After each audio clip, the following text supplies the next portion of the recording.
Hey everyone, this is Poovi. Welcome. உங்களுக்கு ஒரு sambar recipe, அதாவது நோதால் சாம்பார் ரெசிபி பண்ணி காட்டுறேன். பருப்பு இல்லாமல் வெறுமனே சாம்பார். அண்ட் ஆஃப்கோர்ஸ் நான் வந்துட்டு இட்லி இல்லைனா தோசை, அதுக்கு நம்ம இந்த சாம்பார் சூப்பராக இருக்கும். தோசை சாம்பார், இட்லி சாம்பார் சொல்லுவாங்களே, இல்லை சாம்பார் இட்லி, சாம்பார் வடை, அந்த மாதிரி ரெசிபிக்கு இந்த சாம்பார் சூப்பராக இருக்கும். ஓகேவா? Latest try. இப்போ நான் வந்துட்டு ப்ரெஷர் குக்கரில் என்னென்ன போடுற ஃபாலோட் பை நீங்கள் பார்த்துக்கோங்க. ஒரே ஒரு உருளைக்கிழங்கு அது வந்துட்டு போட்டுக்கோங்க. அப்புறம் ஒரு ஆனியன்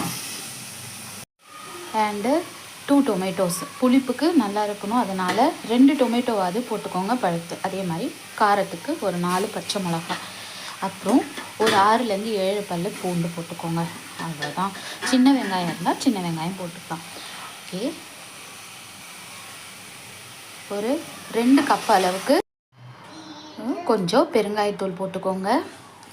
அப்புறம் 1 ஸ்பூன் அளவுக்கு மஞ்சள்தூள், நல்லா டார்க்கராக இருக்கணுங்கிறதுக்காக ஒரு ஃபுல் ஸ்பூன் போட்டுக்கோங்க. சரிங்களா? இப்போது இது வந்து 5 விசில்ஸ் போல் நம்ம வைக்கணும். ஓகே. ஸோ 5 விசில்ஸ் ப்ளஸ் ஸ்டீமோடு இது பண்ணியாச்சு. பார்க்கலாம். ஓகே, நல்லா வெந்திருக்கு. இதை நீங்கள் வந்து ஸ்மாஷர் இருக்குல்ல, அதை வச்சு இல்லை மத்து வச்சு பண்ணிக்கணும் நல்லா. ஸோ ஸ்மாஷர் வச்சு நல்லா எல்லாத்தையுமே நல்லா ஓரளவுக்கு இல்லாமல் இல்லை, எவ்வளோக்கு எவ்வளோ நம்மளால் பண்ண முடியுமோ அவ்வளோக்கு அவ்வளோ மசிச்சிடுங்க. இப்போ என்ன பண்ணணும், முக்கியமானது உப்பு போட்டு ஒரு கொதிக்கணும். ஓகேங்களா? தேவையான அளவுக்கு போட்டுக்கோங்க. அண்டு 1 ஸ்பூன் நெய்யில் வந்துட்டு கடுகு, சீரகம், கருவேப்பிலை, ஃபைனலாக கொத்தமல்லி போட்டுக்கலாம். அவ்வளோதான், இந்த சாம்பார் ரெடி. ஓகேவா? இப்போ நம்ம தோசை ரெடி பண்ணிவிட்டு அதில் வச்சு சாப்பிட வேண்டியதான். தோசையும் இது பண்ணிவிட்டேன். Best for idli and sambar.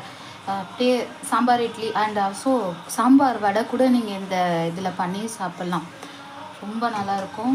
Sambar vada ரெசிபின்ட்டு கொஞ்சம் அப்படியே தோசை ஊறுற மாதிரி வச்சுருந்துட்டு சாப்பிட்ணும். ஓகே.